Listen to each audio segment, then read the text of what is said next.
பணம் தான் என் வாழ்க்கையில் தடை, எனக்கு பணம் வரலை அப்படின்னு சொல்கிற ஒவ்வொரு தேவனுடைய பிள்ளையும் ஆண்டவரை உறுதியாக பற்றி பிடிங்க, ஆண்டவரை உறுதியாக நேசிங்க.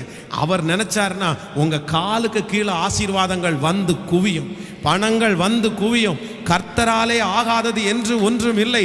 நம்முடைய தேவன் ஐஸ்வர்ய சம்பூரணர், நம்முடைய தேவன் ஐஸ்வர்யமாக்குகிற கர்த்தர், ஆபிரகாமை ஐஸ்வர்யமாக்குற கர்த்தர்.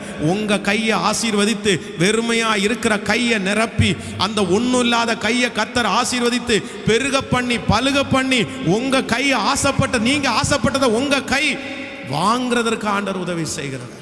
ஹல்லேலூயா. நீங்க பணத்திற்காக ஆசைப்பட்டு எல்லாம் போக வேண்டாம். பணம் கொடுங்க ஆண்டவரே, பணம் கொடுங்க ஆண்டவரேன்னு கேட்க வேண்டாம். கர்த்தரை நீங்க தேடினா போதும். அதான் முதலாவது தேவனுடைய ராஜ்யத்தையும் அவருடைய நீதியையும் தேடுங்கள், அப்பொழுது இவைகளெல்லாம் உங்களுக்கு கூட கொடுக்கப்படும். வர வேண்டியதெல்லாம் கர்த்தரை மட்டும் நம்ம கிளியரா